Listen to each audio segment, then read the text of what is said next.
Dans cette vidéo, je vous présente la formation Expertise en psychologie positive, qui est portée par l'Institut de psychologie positive appliquée et qui a la certification Calliope.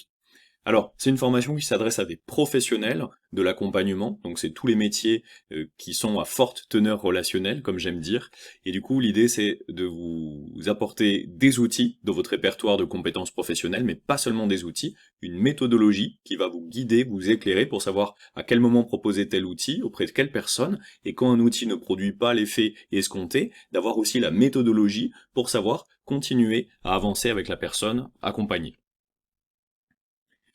Alors, un petit mot sur l'Institut de psychologie positive appliquée, donc c'est un organisme que j'ai fondé en 2017.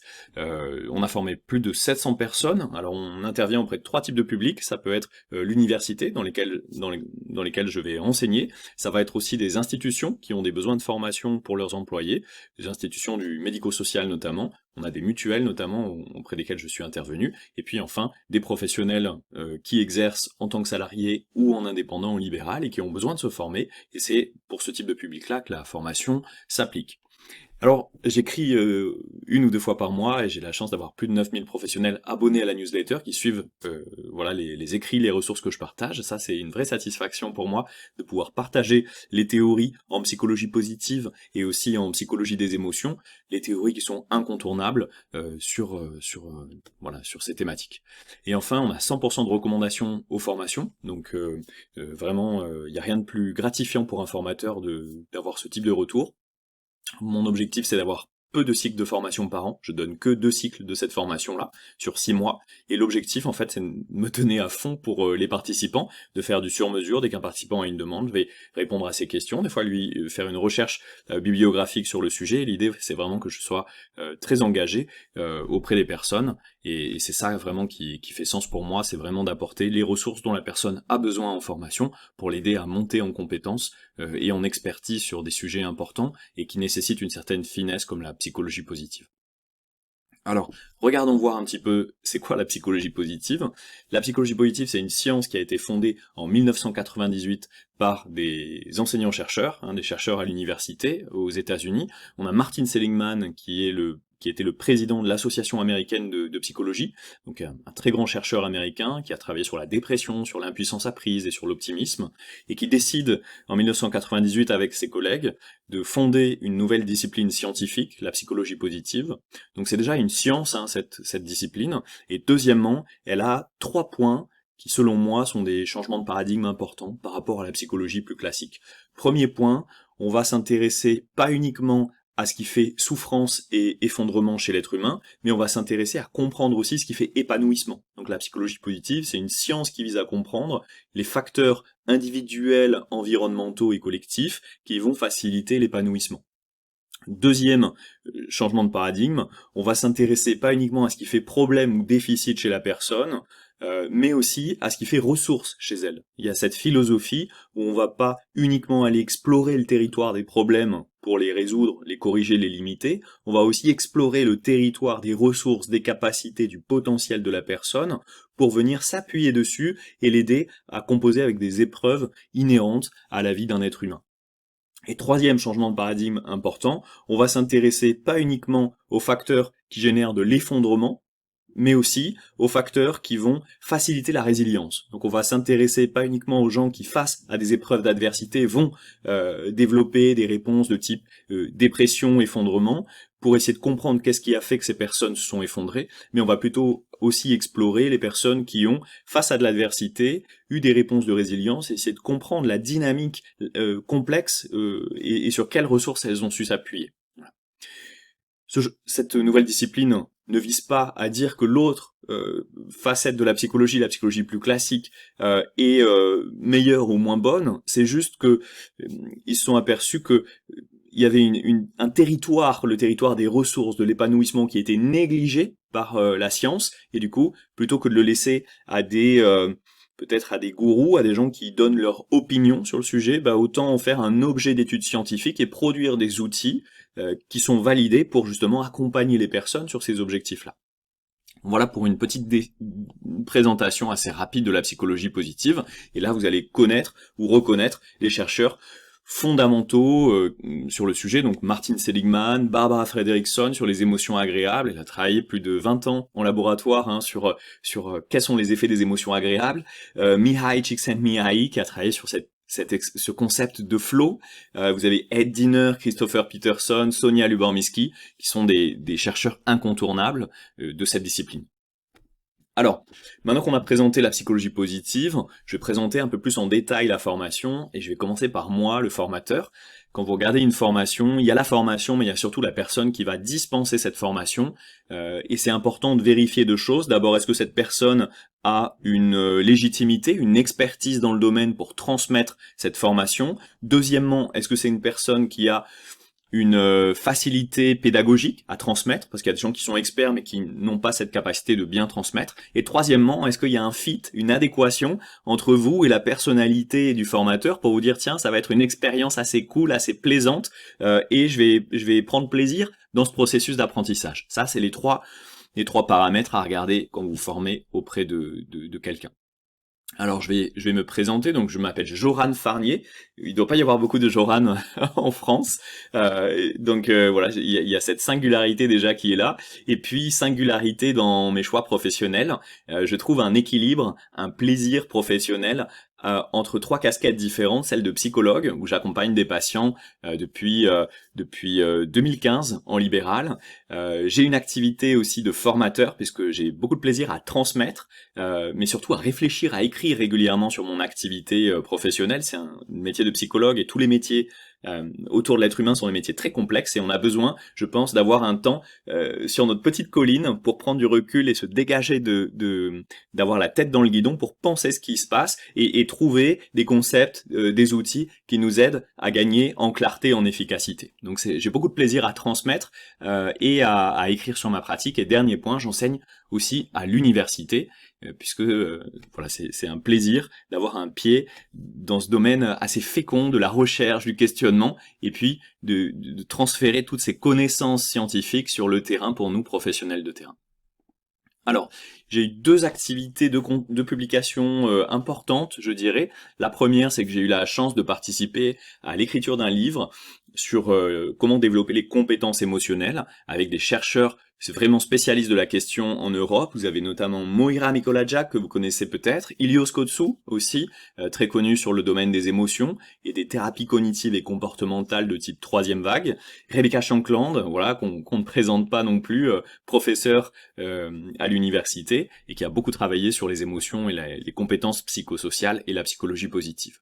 Et enfin, je suis pas chercheur, mais par contre j'aime beaucoup la recherche, j'aime me poser des questions et tester si mes hypothèses mes cliniques, celles que je rencontre auprès de mes patients sont pertinentes. Donc j'ai publié, j'ai eu la chance et la ténacité de publier un article scientifique avec un certain nombre de chercheurs aussi, Rebecca Shankland et d'autres, sur comment évaluer le pouvoir d'agir des personnes et le pouvoir d'agir connecté au bien-être. Donc il y a deux revues de psychologie positive en anglais et international. J'ai eu la chance de pouvoir publier dans une de ces deux revues, qui est, alors je vous le fais avec l'accent anglais, mais Journal of Happiness Studies. Voilà. C'était en 2021. Et c'est un processus qui prend du temps, puisque j'étais sur cet article depuis 2017. Donc c'est vraiment, publier un article scientifique, c'est vraiment un marathon, mais qui nous fait gagner en finesse, en subtilité, dans notre manière de réfléchir à nos thématiques. Voilà. Donc, je vous présente tout ça pour que vous puissiez voir un peu comment je travaille, d'où je viens, et voir si voilà, si c'est légitime, en tout cas, que je puisse être formateur sur ce domaine-là. Maintenant, ce que je vais juste vous présenter, c'est mes valeurs, mon credo en tant que formateur. Je dis, c'est finesse dans l'apprentissage, ou subtilité dans l'apprentissage, et légèreté dans l'interaction. C'est vraiment important. Travailler avec l'être humain, c'est très complexe, on a besoin de beaucoup de points de subtilité, c'est pas juste des outils magiques qu'on propose en une fois et ça marche parfaitement. On a besoin d'avoir de la subtilité, de la finesse, du raffinement dans notre intuition, dans notre pensée de ce qui se passe, et puis de proposer des outils avec subtilité pour qu'ils soient bien utilisés par les personnes qu'on accompagne. Donc la finesse, elle est vraiment essentielle.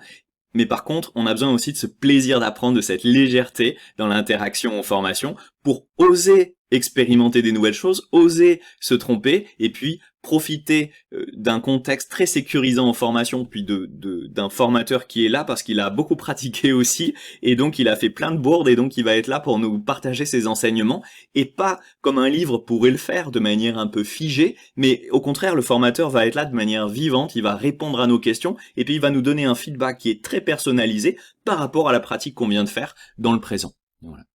Donc je dis souvent, en fait, la lecture, ça va augmenter nos connaissances intellectuelles, et puis la formation, ça va nous aider à transformer ce savoir en savoir-faire très concret, utilisable sur le terrain.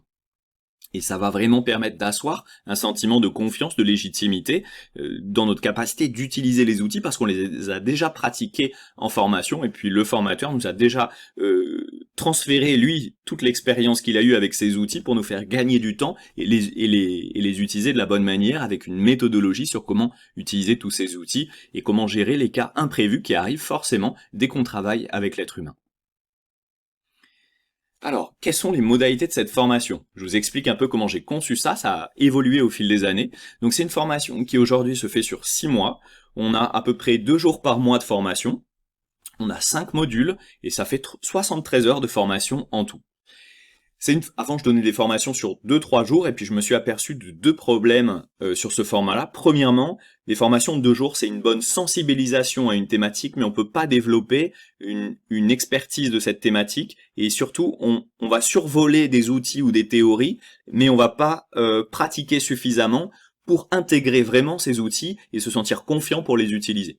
Donc le premier problème d'une formation de 2 jours, c'est que ça nous sensibilise à une nouvelle thématique, mais ça ne nous permet pas de vraiment intégrer les outils et développer un vrai savoir-faire. La deuxième chose un peu frustrante que j'avais quand j'animais des formations sur 2 jours, c'est que on prend le temps de construire une belle dynamique de groupe pour oser expérimenter. C'est la base de l'apprentissage. Je dois tester des nouvelles choses, je dois expérimenter des choses que je ne sais pas faire encore pour justement voir quel effet ça produit et les intégrer. Donc on construit une belle dynamique de groupe, et puis déjà 48 heures plus tard ça s'arrête, et c'est très frustrant, et je me dis tiens, quitte à construire une belle dynamique de groupe, autant profiter de cette ressource là pour cheminer avec un collectif d'autres professionnels pendant une période plus longue, pendant 6 mois. Et l'autre bénéfice que ça apporte, c'est que comme on se voit une fois toutes les 3 semaines ou une fois par mois, eh bien, les participants reviennent en formation avec les questions du terrain, et ça, c'est rare dans les formations de 2 jours de pouvoir revenir le lendemain avec déjà de l'expérience, d'avoir pu mettre en pratique les outils, et puis d'avoir des questions. Donc le problème des formations de 2 jours, c'est que on vous donne la théorie, on vous donne quelques outils, si on a un peu le temps de pratiquer en formation, et puis ensuite débrouillez-vous, et puis si vous avez des questions, bah tant pis, et on sait bien que la pratique va amener beaucoup de questions, et on a besoin de venir traiter ces questions pour se sentir, outillé et guidé sur, tiens, qu'est-ce qui se passe face à telle situation quand le patient ou le client ou une équipe répond de cette manière-là, qu'est-ce que je fais finalement après avoir proposé cet outil? Donc on a vraiment besoin, je trouve, de ces espaces de respiration en formation, et puis de ces temps pour laisser infuser les outils et la méthodologie sur le terrain. Voilà. Alors la formation, elle se fait sur Zoom, c'est très pratique, ça nous évite de perdre du temps dans les transports, ça limite les coûts de formation aussi, de pouvoir éviter de prendre un hôtel dans une autre ville, et ça permet de toucher des gens qui sont dans toute la francophonie. Le seul point qui peut être problématique, où souvent les participants, avant de s'inscrire dans la formation, se disent tiens, mais est-ce que ça va être une formation derrière mon écran, est-ce que ça va être participatif? Moi je pense que le but d'une formation, c'est l'interactivité, c'est ça le plus important, et du coup je limite la formation à 15 personnes maximum. Toutes les formations étaient complètes les dernières années, donc les places partent assez vite, mais l'idée en fait c'est que ce soit pas une formation où le formateur lit son diaporama, il y a rien de plus ennuyant, et c'est dommage de payer pour entendre quelqu'un lire quelque chose d'écrit. Le but de la formation, c'est on commence par 1 heure de théorie, et ensuite, pendant les 6 heures qui vont suivre, on va se mettre à pratiquer. Donc en petits groupes de 2, sur Zoom, c'est très pratique d'avoir des petits groupes de 2, comme finalement un petit binôme en présentiel, et puis ensuite on débriefe en grand groupe. L'idée, c'est vraiment qu'il y a des temps d'échange le plus possible. Voilà. On a 7 journées complètes de formation, de 9 heures à 17 heures, et puis on a 2 demi-journées qui arrivent à la fin de la formation. L'objectif de ces 2 demi-journées, c'est que les participants reviennent avec les cas compliqués du terrain. J'appelle ça soit les maux de tête, soit les cailloux dans la chaussure. Et l'idée, c'est que on profite de cet espace de formation pour aller travailler les cas complexes qu'on a rencontrés sur le terrain. Ça, pour moi, une vraie formation, c'est une formation qui est au plus proche du terrain et qui va vraiment se poser, qui va vraiment apporter cette valeur ajoutée aux participants, de dire, tiens, quand j'ai tel problème, quelle méthodologie va m'aider à prendre du recul et à débloquer ce type de problématique. Voilà. Donc ça, c'est central. Et vous avez un module en e-learning de 14 heures de vidéo que j'ai tourné. Alors pourquoi ce module-là? Il n'était pas présent au tout début de la formation il y a plusieurs années.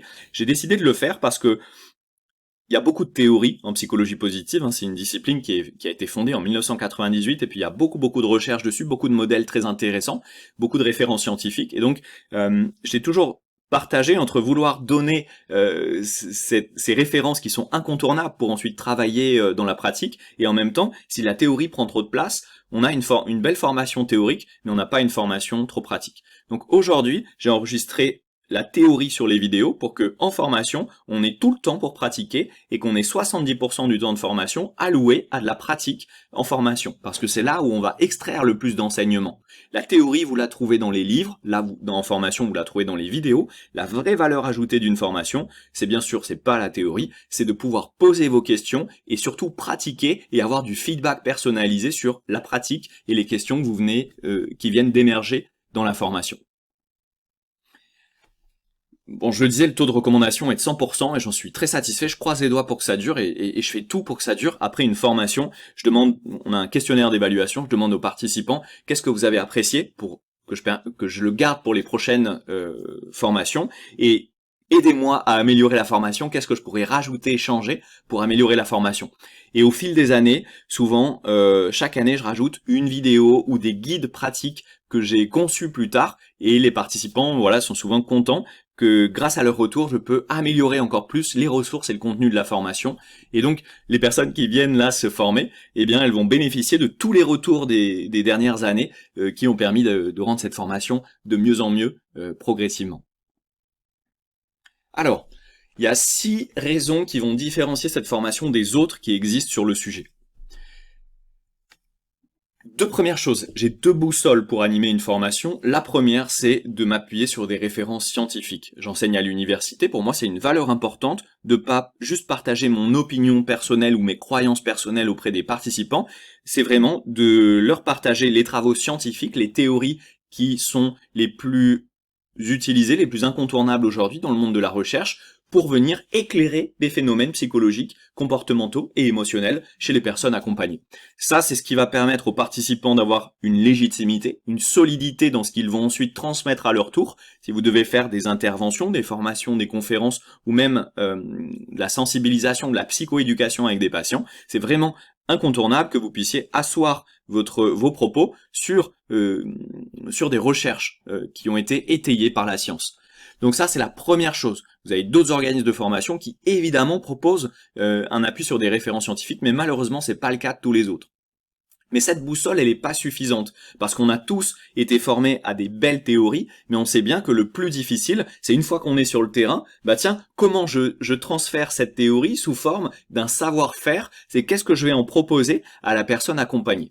Donc on a besoin d'avoir une formation qui s'appuie sur l'expérience de terrain d'un formateur. Un formateur qui est qu'un théoricien, qui a que appris dans des livres ou dans des articles scientifiques son métier, c'est quelqu'un qui n'a pas la flexibilité, la subtilité et puis la méthodologie pour proposer des outils aux personnes. Voilà, il vit dans un idéal théorique qui le déconnecte de la réalité du terrain. Donc moi, voilà, ça fait depuis 2017, même 2016 que je pratique la psychologie positive en individuel avec mes patients, en groupe et en formation. Et du coup, j'ai plus de 7-8 ans de retour d'expérience sur tous les outils que j'ai utilisés. J'ai fait beaucoup de bourdes, j'ai appliqué les choses telles que l'on m'a dit, et ça s'est pas toujours passé comme prévu. Et donc, j'ai accumulé 7 ans de connaissances sur comment les gens fonctionnent avec les outils que je propose, les outils de la psychologie positive. Et le but de la formation, c'est pas juste de vous donner des outils, ça vous pouvez les trouver dans des livres ou dans d'autres formations. Le but de la formation, c'est de vous livrer ces 7-8 ans d'expérience en psychologie positive pour vous faire gagner du temps et vous faire prendre des raccourcis, parce qu'il y a plein de points de subtilité qui vont faire qu'une pratique va être soit efficace, soit au contraire va ne pas être investie par un patient. Ça arrive très souvent qu'en formation ou en supervision, en analyse de la pratique professionnelle, les professionnels me posent la question, tiens, comment je fais quand un patient n'est pas engagé? Comment je fais quand tel patient, je lui propose peut-être telle pratique de relaxation ou telle pratique de gratitude, et puis ça produit pas du tout l'effet escompté. Comment je compose avec ça? Ben moi, j'ai plus de 7-8 ans de retour sur les outils que j'ai utilisés pour vous faire gagner du temps et pas que vous ayez à tout reconstruire de votre côté. Ça, c'est vraiment essentiel que le formateur soit quelqu'un qui applique, qui met en œuvre les choses, sinon il est dans un idéal théorique qui est déconnecté du monde réel. Et on le sait bien pour nous professionnels de terrain que le terrain est infiniment complexe. L'être humain qu'on a en face de nous est singulier, il est vivant et donc il est imprévisible. On ne sait pas toujours comment il va réagir aux pratiques. Donc on a besoin, nous, d'être assez confiants, solides sur comment gérer quand ça ne se passe pas comme prévu. Voilà, ça c'est les 2 premières boussoles. Ensuite, les 2 points suivants, c'est que c'est une formation qui est concrète et appliquée. Comme je l'ai dit, on a 70% de temps de pratique. Je me forme beaucoup, c'est important pour moi en tant que formateur de rester à la pointe et de toujours venir questionner ma pratique et intégrer des nouveaux outils. Et j'observe que les formations où j'ai le plus transféré ce que j'ai vu dans ma pratique clinique avec mes patients, c'est les formations où j'ai pratiqué. Parce qu'une formation où on pratique, c'est une formation où on se sent confiant à réutiliser les outils, alors qu'une formation où on survole intellectuellement les choses, ça nous demande un énorme effort de courage de se lancer ensuite dans notre pratique pour voir des outils qu'on a juste survolés intellectuellement. Voilà. 4e point, l'objectif c'est pas juste de vous donner des outils, vous trouverez bien sûr un certain nombre d'outils, une vingtaine d'outils de pratique issus de la psychologie positive, mais le problème des outils, c'est que il n'y a pas d'outil magique qui en une séance va régler tous les problèmes de la personne en face de vous. Donc vous n'avez pas juste besoin d'un outil, parce qu'une fois que vous l'avez proposé, qu'est-ce que vous allez faire? Vous avez besoin surtout d'une méthodologie, c'est-à-dire quel outil proposer à telle personne en fonction de ce que vous avez apprécié de son fonctionnement. Et une fois que vous proposez des outils, c'est d'avoir une méthodologie qui vous donne une vision globale et éclairante sur qu'est-ce que vous faites après avoir proposé un outil. Mais surtout aussi une méthodologie qui vous permet de composer avec les imprévus. Et travailler avec l'être humain, c'est pas travailler avec des objets qui sont contrôlables. Si vous êtes souffleur de verre, le verre réagit toujours de la même manière, à la même température. Un être humain, il est imprévisible. Et donc vous avez besoin d'avoir une méthodologie pour composer avec ce caractère incertain et imprévisible d'un objet vivant qui est l'être humain. Donc la méthodologie, elle va vous apporter beaucoup de clarté et surtout une confiance qui fait que tout ne dépend pas d'un seul outil que vous allez proposer. Les outils, ils sont beaux, ils nous donnent le sentiment qu'on maîtrise bien, qu'on sait proposer des choses, mais en réalité, si on n'a pas une méthodologie éclairante et structurante, eh bien, les outils, on va juste les proposer pour se sentir compétent, mais ça n'aura pas beaucoup d'impact pour la vraie personne qui est en face de nous et qui en demande.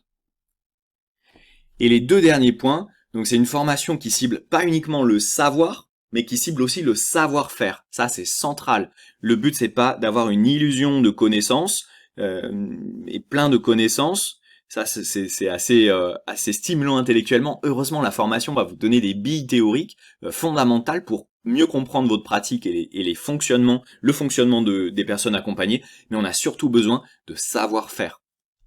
Enfin, dernier point, c'est une formation, et ça, j'espère que beaucoup de formations le proposent aussi, mais qui est basée sur le plaisir d'apprendre.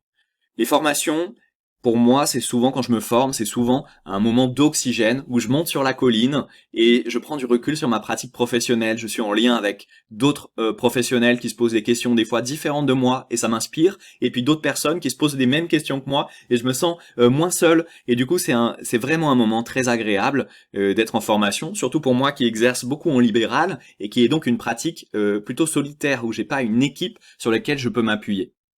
Donc, le plaisir d'apprendre, c'est vraiment central dans des métiers infiniment complexes comme le nôtre, que ce soit psychologue ou juste simplement travailler avec l'être humain, ce sont des métiers infiniment complexes et on va avoir besoin d'apprendre tout au long de notre vie et surtout d'apprendre auprès de gens qui ont expérimenté, qui sont beaucoup formés pour gagner du temps et éviter d'avoir à tout réinventer de notre côté.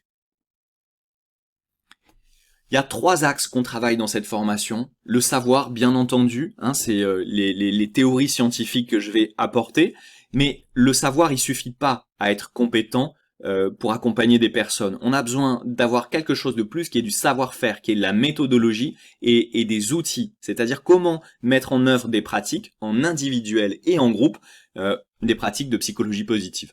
Et enfin, on sait bien que l'épicentre de l'accompagnement humain, c'est la relation, la qualité de la relation. Et donc on a besoin d'avoir des points de réflexion et des points de travail sur notre posture, sur notre savoir-être.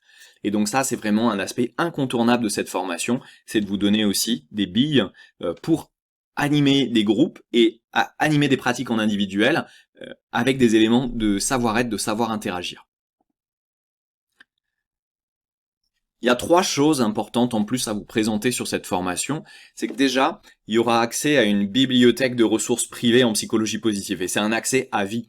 L'idée, c'est de vous donner plus de 14 heures de vidéos sur le sujet, de vous donner tous les diaporamas de la formation et de vous donner surtout des guides d'entretien sur chaque thématique de la formation. Comme ça, vous allez repartir avec pas des centaines de slides de diaporamas à re-regarder chez vous, mais des guides d'entretien de 5-6 pages avec les étapes d'entretien, la méthodologie, les questions d'entretien fondamentales et la liste des pratiques pour chaque thématique. Comme ça, vous allez gagner du temps et l'objectif, c'est de faciliter ce transfert de ce que vous allez voir en formation et de pouvoir le faciliter ce transfert sur le terrain auprès des personnes que vous accompagnez. Deuxième chose importante, il y a une certification des compétences développées. C'est important pour moi, pas juste de vous donner une attestation de présence pour une formation qui est engageante, qui est sur 6 mois, mais en plus de ça, c'est en échange d'un petit rendu, c'est de pouvoir venir attester que vous avez développé, bien internalisé les compétences qu'on a mises mises à disposition des participants dans cette formation. Donc ça, c'est plutôt un gage qui vient asseoir aussi votre légitimité à utiliser ces outils, c'est qu'un formateur qui travaille dans ce domaine-là peut attester que vos compétences, elles sont bien présentes à la suite de cette formation. Et enfin, comme je l'ai déjà présenté plus tôt, on a un module de demi-journée pour travailler les cas complexes. Pour moi, une vraie formation qui est sérieuse et qui est au plus proche de la réalité du terrain, c'est une formation qui part de nos cas à nous, de nos expériences de terrain et qui nous aide à appliquer les concepts, la méthodologie et les pratiques dans ce contexte-là. Voilà, ça c'est vraiment fondamental. Je vous mets juste la petite photo de la certification en gros pour que vous puissiez simplement voir ce diplôme. J'ai mis plusieurs heures à faire le design, donc voilà, j'espère que il vous plaira et que vous serez très content de le recevoir à la fin de la formation. Juste un petit point sur la bibliothèque de ressources privées en psychologie positive. Donc vous recevrez un accès total et à vie à cette bibliothèque-là. Vous allez la recevoir le premier jour de la formation. Votre accès y sera ouvert le premier jour et vous avez, voilà un peu dans les grandes lignes ce que vous avez, plus de 14 heures de vidéos enregistrées. Souvent les participants aiment bien revoir ces vidéos 6 mois après la formation, 1 an après la formation, quand ils doivent créer une intervention, une formation, ou une conférence sur le sujet. Et du coup, ça les aide à avoir une structure et tout le contenu et toutes les références scientifiques pour eux-mêmes créer leurs interventions, ou même juste reprendre ça avant de travailler avec un groupe ou un patient, de se remettre dans le bain de cette thématique sur laquelle vous souhaitez intervenir. Il y a plus de 14 guides pratiques avec, voilà, comme j'ai déjà dit, les questions d'entretien, les étapes, la méthodologie et surtout les points de subtilité que moi j'ai découvert dans la pratique. Vous avez tous les diaporamas de la formation, toutes les références scientifiques qui sont citées, et puis des articles d'approfondissement. Voilà. Une question importante, c'est le financement. l'organisme de formation que je dirige est validé Calliope. Donc ça dit deux choses. La première chose que ça dit, c'est que à la fois on a validé des processus de qualité pour garantir une formation qui répond à des normes de qualité, parce que c'est important. Et la deuxième chose, c'est que en validant cette certification, ça permet aux participants d'avoir accès à des financements publics et mutualisés. Alors voyons voir un peu les trois types de financement que les participants peuvent avoir. Premier type de financement, c'est avec France Travail ou anciennement Pôle Emploi. Si vous êtes inscrit à Pôle Emploi, vous pouvez tout à fait faire une demande de financement auprès de votre conseiller et puis Pôle Emploi pourra évaluer si il souhaite ou pas financer cette formation. Deuxièmement, si vous êtes salarié, votre employeur y cotise chaque année auprès d'un OPCO, c'est un organisme paritaire qui va aider à financer les formations des employés. Donc votre employeur, ça va pas forcément lui coûter de l'argent directement, c'est c'est son OPCO qui va lui filer un coup de pouce pour financer les formations. Donc vous avez des fonds certainement chaque année avec votre employeur et donc n'hésitez pas à lui faire une demande pour voir si quelles sont les modalités en tout cas de financement des formations et si ce type de formation peut rentrer dans dans les demandes de financement. Troisième point, si vous êtes indépendant, à votre compte en libéral, que ce soit en auto-entrepreneur ou en déclaration réelle, eh bien, vous cotisez chaque année auprès de l'URSSAF, auprès de fonds d'assurance de financement de formation. Donc ça peut être le FIFPL, ça peut être l'AGFIS, ça va dépendre de votre code APE d'entrepreneur. Donc essayez de vous renseigner pour savoir quel est votre organisme à vous, si c'est le FIFPL, l'AGFIS ou un autre, et puis vous faites une demande de financement sur votre compte web de cet organisme de formation, de financement de formation, et puis vous leur faites une demande, et puis ils vont vous dire s'ils acceptent ou pas le financement et à quel montant. C'est souvent un petit coup de pouce partiel, rarement total. Voilà. On n'est pas éligible au CPF, mais petite anecdote personnelle, je me forme 10 à 20 jours par an à peu près, donc je me forme beaucoup, et mon compte CPF est intact, il n'a pas bougé depuis que j'ai commencé à exercer, et c'est très malheureux, mais dans le domaine de la psychologie, c'est rare qu'on ait des formations éligibles au CPF. Donc on n'est pas éligible au CPF, c'est important de le savoir. Et si malgré tous ces leviers de financement, vous avez soit un financement qui est partiel et donc peu important, soit pas de financement, eh bien, voilà, j'ai dû aussi beaucoup me former sur mes deniers personnels. Je sais que c'est un investissement important, en tout cas, ça m'a permis de gagner en confort, en clarté, et ça m'a ouvert des portes aussi professionnelles importantes. Par contre, c'est vrai que ça demande un investissement personnel, et donc nous, ce qu'on propose, c'est un versement en 5 fois sur les 6 mois de formation pour éviter de devoir sortir une grosse somme avant de s'inscrire à la formation et rendre plus accessible le paiement de la formation. C'est notre petit coup de pouce parce que voilà, je suis passé par là et je sais que c'est important de pouvoir être aidé pour suivre des formations. Si jamais vous avez une absence sur il y a 9 dates de formation, si jamais vous avez une absence sur une ou plusieurs dates, c'est tout à fait possible d'enregistrer, c'est ce que j'ai toujours fait et le groupe a toujours été OK avec ça, d'enregistrer les journées de formation et de les mettre le soir même sur une petite plateforme pour que vous puissiez revisionner les journées où vous êtes absent. Simplement, si vous êtes absent plus de 2 ou 3 dates sur les 9 dates proposées, je me dis c'est pas la peine que vous veniez en formation parce que l'expérience de formation va être trop dégradée. Autant suivre un prochain cycle où vous allez pouvoir être pleinement là, qu'un cycle où vous serez là que la moitié du temps. C'est possible, mais je vous le déconseille fortement de venir si vous êtes absent plus de 3 dates dans la formation. Vous retrouverez toutes les dates, les tarifs, bien sûr, sur la page web de la formation en psychologie positive. Bon, ça j'ai déjà dit, mon diaporama se répète. Alors voyons voir maintenant le programme, le contenu de la formation. On va essayer d'approfondir ça avec un peu plus de détails. Comme je le disais, c'est un parcours de formation qui est collectif. L'objectif, c'est que on apprenne ensemble, en groupe. On va avoir des temps de pratique en binôme, donc on va avoir besoin de sentir en confiance les uns avec les autres. Donc on va prendre un temps la première journée pour se connaître, pour se présenter et créer un lien de confiance dans le groupe. Chaque participant va exprimer ce dont il a besoin pour se sentir pleinement en confiance, en plaisir dans ces 6 mois de formation. Et on va prendre le temps de co-construire ensemble des modalités sécurisantes et puis conviviales de formation. Pourquoi est-ce qu'on investit ce temps-là dans la formation? C'est parce que dans une expérience de groupe, si on se sent pas en sécurité, eh bien, qu'est-ce qu'on va faire? On va éviter de poser des questions. On va se censurer pour éviter de penser, pour se protéger du risque, tiens, si je pose une question bête, comment les autres vont réagir? On va aussi éviter de trop expérimenter, de trop pratiquer dans les petits groupes parce qu'on se dit, tiens, si je fais une pratique qui n'est pas bien faite, qu'est-ce que les autres vont penser de moi, de mes compétences professionnelles?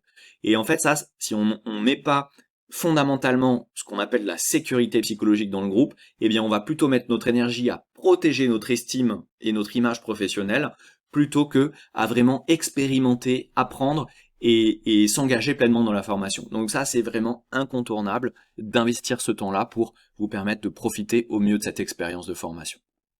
Maintenant que ça c'est dit, on va regarder les différents modules. Premier module, c'est 2 jours de pratique. On va déjà essayer de comprendre c'est quoi la psychologie positive, quelle est son histoire, quels sont ses points de subtilité, pour que à votre tour vous puissiez la présenter d'une manière qui est fidèle à la manière dont on la transmet à l'université, et elle est fidèle à une vision subtile, raffinée de cette psychologie positive. Il y a 3 vagues en psychologie positive, donc elle a évolué cette discipline, et c'est important que vous soyez à jour. Voilà, s'il y a d'autres formations qui sont restées sur la première vague, vous risquez d'avoir de passer à côté des dernières recherches et puis des derniers points de subtilité qui ont pu émerger. Ensuite, on va travailler les émotions agréables. C'est quoi les émotions? Quelle est la fonction des émotions? Et plus spécifiquement, les émotions agréables. On va aller prendre les modèles théoriques qui existent et puis on va surtout les transférer avec des pratiques et des outils concrets. C'est comment évaluer le fonctionnement émotionnel d'une personne et comment lui proposer les 5 stratégies qui existent pour cultiver nos émotions agréables. Ça va être incontournable puisque les émotions agréables sont un pilier, un déterminant de notre épanouissement. C'est pas le seul, mais c'en est un important. Deuxième module, on va aller chercher les autres piliers de l'épanouissement. Et donc on va regarder la question du sens et des valeurs. On va bien sûr définir c'est quoi les valeurs, c'est quoi une vie qui fait sens pour moi, qui est riche en sens. Et on va avoir une méthodologie qui va permettre de travailler les valeurs, donc comment aider les personnes à repérer ce qui fait sens pour elles, c'est-à-dire qu'est-ce qu'elles ont envie de mettre au cœur de leur vie, à quoi ressemble la vie qui leur correspond subjectivement, singulièrement en tant que personne. Et on a une méthodologie qui existe pas bien ailleurs, c'est une méthodologie qui va nous permettre de travailler les valeurs, pas d'un point de vue intellectuel, parce que c'est pas ça qui met les patients ou les clients en mouvement, d'un point de vue motivationnel et émotionnel. Et donc on a besoin d'une méthodologie qui est vraiment ancrée sur le système motivationnel et émotionnel, sinon la personne va nous réciter des valeurs intellectuelles, mais ça va pas faire beaucoup de changements. On va travailler aussi la question de la motivation avec la théorie de l'autodétermination, comment créer des interventions, que ce soit dans le contexte scolaire, professionnel ou de l'accompagnement, coaching thérapie, basé sur la théorie de l'autodétermination, une théorie qui va nous permettre de comprendre les leviers motivationnels de la personne qui est là. Est-ce que la personne vient à l'école ou en thérapie ou au travail avec des formes de motivation plutôt externalisées, on peut dire sous contrôle, de pression, sous pression, ou est-ce que elle vient là, dans le travail d'accompagnement, avec des formes de motivation qui sont plutôt autodéterminées. Donc on peut parler de motivation intrinsèque ou de motivation basée sur le sens. Ça fait sens pour moi de venir engager ce travail thérapeutique. Donc on va regarder aussi comment faire évoluer les leviers motivationnels d'une personne.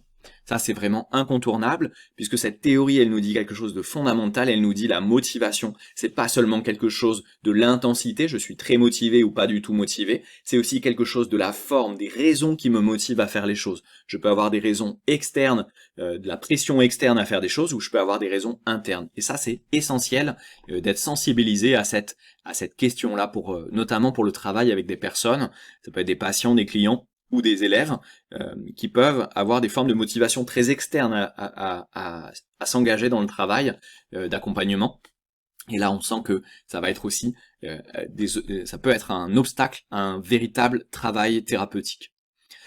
On va aussi avoir une méthodologie pour travailler les ressources et les capacités. Comme je l'ai dit, la psychologie positive, elle a comme philosophie de plus partir des capacités de la personne pour qu'on s'appuie dessus et qu'on l'aide à les mobiliser à nouveau dans le contexte présent, plutôt que de partir de ce qui lui manque pour essayer de le développer. notamment chez des patients, des clients ou même des élèves ou des employés qui ont un faible sentiment d'auto-efficacité, c'est-à-dire qu'ils ont peu de confiance dans leur capacité à composer avec les tâches, avec les épreuves, avec les problèmes. Et donc, en s'appuyant davantage sur ce qui fait ressources, ce qui fait déjà capacité chez eux, eh bien, on n'a pas besoin de venir greffer une sorte de solution, de nouvelles compétences externes. On va d'abord s'appuyer sur ce qui est sur le territoire des ressources de la personne. Et pareil, on a une méthodologie qui nous permet de pas être juste dans l'intellect et qui nous permet de pas être juste dans une sorte de revalorisation immédiate en se rappelant des réussites. C'est déjà une première étape, mais ça ne suffit pas. L'objectif, c'est vraiment d'aller chercher ce qui fait ressource, ce qui fait capacité. Et encore une fois, comme je le disais pour les valeurs, pas juste au niveau intellectuel, puisque l'intellect a peu de prise sur le changement de comportement. Ce qui va nous intéresser, c'est d'aller travailler avec les systèmes qui sont les plus mobilisateurs pour l'individu. C'est le système motivationnel et le système émotionnel qui vont vraiment mettre en mouvement la personne. Donc là, on a une méthodologie vraiment pour travailler l'espace des capacités, des ressources.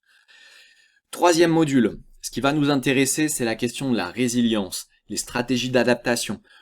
L'être humain est confronté à des épreuves et c'est une part inhérente de la vie. On n'a peut-être pas signé pour ça et on préfère ne pas avoir de problèmes dans notre vie, mais c'est pas possible. Les problèmes, on a des micro-problèmes chaque semaine à résoudre dans notre vie professionnelle et personnelle. Et au cours de notre vie, ça va nous arriver d'avoir des épreuves existentielles, c'est-à-dire des épreuves qui vont bousculer, secouer nos murs porteurs.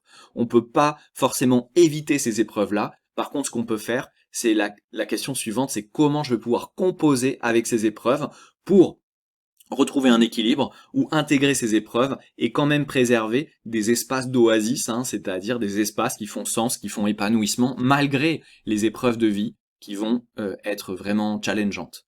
Donc c'est la question de la résilience, comment composer avec l'adversité. On ira repérer les facteurs repérés par la science qui font résilience, et puis on ira découvrir une méthodologie pour travailler la question de la résilience de manière subtile, raffinée avec les patients. Il ne s'agit pas d'être dans une caricature de la psychologie positive, ça c'est des gens qui n'ont pas été formés à une psychologie positive raffinés, subtils, qui font ça, c'est tirer les gens vers le positif. Vous avez quelqu'un en souffrance, eh bien vous n'allez pas essayer de le convaincre d'aller mieux, ça marche pas par l'intellect. C'est d'abord comment rencontrer la personne là où elle est, accueillir ce qu'elle est en train de vivre, et parce qu'on travaille avec elle là où elle en est, c'est lui proposer des pratiques qui vont ouvrir ses possibilités au niveau mental, donc au niveau cognitif, au niveau comportemental, au niveau émotionnel. Mais il ne s'agit pas d'imposer des choses, de convaincre, ce serait un évitement émotionnel de la part du professionnel, et ça ne marche pas bien. Donc on n'est pas du tout dans ces caricatures-là. Autre facteur qu'on va travailler, c'est l'optimisme. Je donne un cours à l'université depuis plusieurs années sur l'optimisme. Je préfère parler de rapport au futur, c'est-à-dire que je ne choisis pas le futur que je vais découvrir. Tout le monde pense savoir ce qui va se passer dans le futur, mais sinon on aurait déjà trouvé les bons numéros du loto. Donc en fait, ce qui se passe, c'est qu'on écrit tout sur le futur, mais on ne sait pas toujours ce qui va se passer. Et on observe que la manière dont je vais écrire sur le futur va avoir un effet immédiat sur le présent. Si j'écris toujours des futurs qui sont catastrophiques, eh bien, ou menaçants, ça va générer de l'anxiété dans le moment présent, et plutôt des réponses d'évitement et de recherche de sécurité, en évitant les risques. Si j'ai tendance à écrire des scénarios sur le futur qui sont toujours fades, sans espoir, du type à quoi bon faire ça, de toute façon ça ne marchera pas, eh bien ça va générer des réponses dans le présent, au niveau comportemental, qui vont être des réponses de résignation. Je ne vais pas mobiliser des efforts. Et au niveau émotionnel, ça va générer plutôt un sentiment d'anédonie, de perte de plaisir, d'humeur un peu dépressive, en tout cas, et un sentiment d'abattement. Donc on voit bien que le futur, on n'y a pas accès. Par contre, la manière dont j'écris sur le futur va avoir des effets émotionnels et comportementaux sur le moment présent. Et on sait que c'est un facteur de résilience fondamentale, et c'est pas juste mon avis, c'est vraiment le retour qu'on a d'un certain nombre d'études scientifiques sur le sujet. C'est un facteur de performance scolaire et professionnelle, c'est un facteur de persévérance, de résilience et de bien-être, au niveau mental et au niveau physique. Et l'optimisme, en tout cas, moi je le formule de manière plus subtile, c'est comment écrire des futurs où des possibles restent préservés. C'est pas imaginer que tout va bien se passer parfaitement dans le futur, on sait que c'est un peu idéalisé et c'est un peu naïf, mais c'est comment garder des espaces de possibles, d'espoir dans le futur. Et on voit bien chez nos patients, quand ils sont face à une période d'adversité où le présent est très compliqué, le fait de quand même écrire un futur où il y a une amélioration, ça aide à tenir, à composer avec les épreuves. Et les études nous montrent que les patients qui ont un présent très compliqué, avec des épreuves d'adversité importantes, et qui ont un sentiment de désespoir majeur, c'est un facteur très élevé de prédiction du risque suicidaire. Parce qu'ils n'ont plus aucune accroche, c'est que à quoi bon continuer si le présent est compliqué et que le futur ne sera pas meilleur. C'est Aaron Beck qui a notamment fait une étude là-dessus et qui met en avant un psychiatre très connu dans les thérapies cognitives et comportementales, de deuxième vague notamment, et qui a notamment travaillé sur cette question-là du désespoir. Module 4, on a une journée pour travailler deux sujets qui sont extrêmement importants et complexes, la qualité de la relation aux autres. On sait que c'est un déterminant non seulement de notre épanouissement, c'est un facteur protecteur contre la détresse et c'est un facteur de résilience, la qualité de nos relations aux autres. Vous avez même des études dans le domaine de la médecine qui montrent que c'est corrélé à l'espérance de vie, la qualité de nos relations. Donc ça va être un facteur essentiel, et puis c'est souvent une demande qui vient de patients ou de clients en consultation, c'est tiens, j'ai un problème relationnel avec mes parents, avec mon papa, avec ma maman, avec mes frères et sœurs, avec mon compagnon, ma compagne, avec des amis. Et comment composer avec ces conflits qui sont inhérents au fait d'être en relation. Donc là, on va essayer de regarder quelques billes pour regarder comment travailler les situations relationnelles et développer des relations qui vont être plus satisfaisantes pour les personnes. Et dernier point, s'il y a bien une personne avec qui on passe toute notre vie, 24 heures sur 24, même quand on dort, c'est nous-mêmes. Et donc, on observe que c'est souvent simple de bien s'aimer quand on a des réussites, quand tout se passe bien, mais c'est beaucoup plus compliqué de garder une relation préservée avec soi-même face à des situations d'adversité où on a tendance à vite rentrer dans du dénigrement, dans du rejet, même dans la haine de soi. Et donc ici, on a un concept qui est très applicable sur le terrain, c'est l'autocompassion. C'est comment garder une relation à soi qui est préservée, y compris dans des contextes d'adversité. Si je le reformule encore d'une autre manière, c'est comment passer de l'autodénigrement à la compréhension et à l'écoute de soi, y compris dans des périodes difficiles. Et il y a deux risques ici dans lesquels ne pas tomber. C'est soit prendre le fouet pour se mettre des coups de fouet face à de l'adversité. Donc c'est un facteur, on va dire, d'amplification de la détresse. On appelle ça une double peine en quelque sorte. J'ai déjà quelque chose de compliqué. Et en plus de ça, la relation à moi-même se détériore, donc c'est d'autant plus compliqué. Mais l'autre risque, c'est d'être dans le déni ou la complaisance, c'est-à-dire non, c'est pas grave, c'est rien du tout. Et en fait, l'autocompassion, c'est entre les deux. C'est à la fois je suis lucide sur ce qui se passe, je suis pas complaisant envers moi-même, je reconnais peut-être mes erreurs, mes torts, ou que j'aurais aimé une autre situation, et en même temps, je peux rencontrer cette détresse depuis une posture de délicatesse, de tendresse, de douceur, d'affection envers moi-même. Un peu comme un ami pourrait le faire envers nous-mêmes. Si on a une difficulté, cet ami ne va pas nous regarder, nous juger en disant « mais t'es vraiment un gros naze », chose qu'on pourrait tenir pour soi-même. C'est des propos qu'on peut tenir pour soi-même. Et donc, c'est comment avoir cette qualité relationnelle à soi dans les périodes d'adversité, sans tomber dans du déni et sans tomber dans de l'autodénigrement violent. Module 5. Ça, revenez en fin de formation, on a 2 demi-journées avec les cas du terrain. Revenez avec vos cailloux dans la chaussure et je suis très content que vous en ayez parce que ça signifie que vous avez mis en place les choses, que vous avez pratiqué. Et bien sûr, on fait un métier infiniment complexe, donc on revient avec les cas du terrain pour qu'on aille les questionner ensemble et qu'on vous aide à gagner en clarté et à débloquer les situations qui sont là. Ça, c'est incontournable. Pour moi, dans une formation, c'est d'avoir vraiment un temps pour penser les vrais cas du terrain.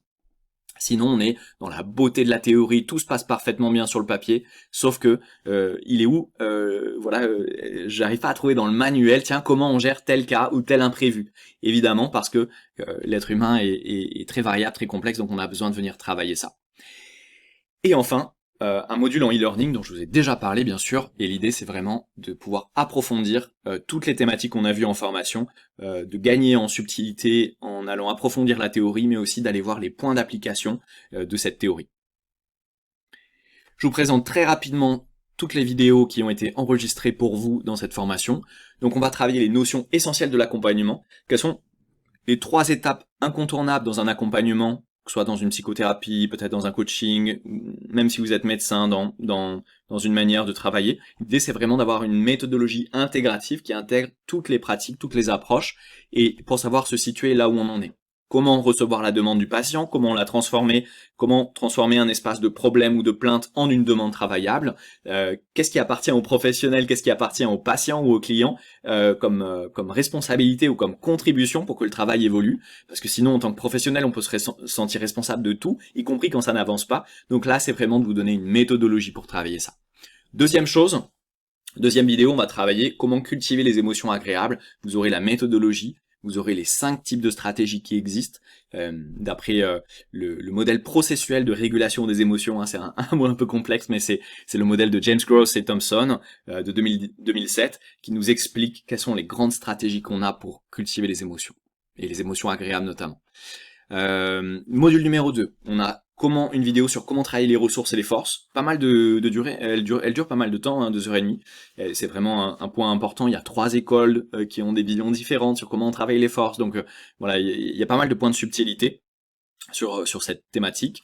Deuxième vidéo, comprendre le bien-être démonique. Alors démonique, il y a deux formes de bien-être.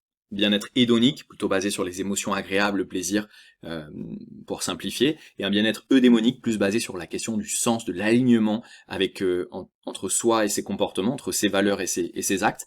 Et du coup, voilà, ça va être important d'avoir des subtilités pour comprendre cette forme de bien-être, qui est pas exactement la même qu'un bien-être basé sur des émotions agréables. Et enfin, une vidéo pour comprendre c'est quoi les valeurs, comment travailler les valeurs et ce qui fait sens avec nos patients. Ça va être vraiment essentiel. Module numéro 3, on va travailler l'optimisme. Voilà, vous avez bien sûr les vidéos pour approfondir cette thématique. Vous avez aussi une vidéo sur la résilience et les stratégies d'adaptation. Voilà, toutes mes années de lecture, d'articles scientifiques et d'expériences pratiques condensées en une vidéo sur la résilience. Et enfin, module 4, une vidéo assez longue, hein, vous pouvez voir 2h30 sur l'autocompassion parce que c'est vraiment une thématique qui demande beaucoup de finesse, beaucoup de subtilité, comme je le disais, pour pas tomber dans l'autocomplaisance et pas être non plus dans un auto-dénigrement. Et donc ça va être vraiment important d'aller chercher ces points de subtilité pour faire exister ce travail-là avec nos patients. Et on sait qu'il y a beaucoup de gens, nous y compris, qui ont besoin de venir travailler la qualité de la relation à eux-mêmes. Ça, c'est vraiment quelque chose d'incontournable. Voilà. Vous avez pas mal de guides pratiques. Dans ces guides, vous avez toute la méthodologie, les questions d'entretien qui sont résumées. Je vais pas tous les présenter. Voilà, vous avez la roue des émotions, vous avez comment faire un bilan du fonctionnement émotionnel positif des personnes. Vous avez une méthodologie complète pour travailler les ressources avec tous les points de subtilité, toutes les choses à ne pas faire, toutes les choses à faire pour gagner en efficacité. Pareil, la méthodologie pour travailler les valeurs, ça va être incontournable. Dans le module 2, vous avez un guide pour évaluer le bien-être eudémonique, donc basé sur l'alignement entre soi et ses valeurs, sur la croissance psychologique aussi, enfin en tout cas sur notre fonctionnement psychologique, et comment identifier les axes prioritaires du travail. Ça va être important aussi. Une fois que vous avez apprécié le fonctionnement d'une personne, c'est comment lui proposer des pratiques sur mesure pour elle. Ensuite, module 3, on travaille les stratégies d'adaptation et comment repérer les facteurs de résilience. Donc vous avez ces 2 guides ici. Vous avez un guide sur le rapport au futur, comment aider la personne à réouvrir un futur fait de possible quand la manière d'écrire sur le futur va condamner tous les possibles pour elle. Donc ça va être important. Et puis bien sûr, un autre guide qui s'appelle les questions de réattribution causale. Ça c'est un petit teaser. La réattribution causale, c'est quoi? C'est une théorie qui nous permet d'intervenir auprès des patients qui ont tendance à globaliser des échecs et à condamner leur futur à partir d'échecs passés. Et donc on a des questions qui vont permettre à ces personnes de changer leur interprétation de la cause des échecs pour préserver ce futur-là et éviter que, voilà, par exemple, un élève qui a 8 en maths, il peut tout à fait interpréter ce 8 en se disant, de toute façon, c'est bien le signe que les maths, c'est pas fait pour moi. Et on voit bien que cette interprétation qui est affective, qui est très forte, elle va condamner tout le futur de la relation aux mathématiques. Je donne l'exemple des maths parce que souvent en formation, les participants parlent des maths plus que d'une autre matière. Des fois, vous avez les langues, l'anglais, etc. Des fois, le sport. Mais les maths, c'est souvent le numéro 1 du classement. Ça, c'est mes petites statistiques personnelles. Voilà. Alors, module 4, on a plusieurs guides pour travailler l'autocompassion en séance parce que ça demande, comme je l'ai dit, de la subtilité. Et surtout, on a des pratiques aussi à domicile pour travailler cette thématique-là qui est incontournable.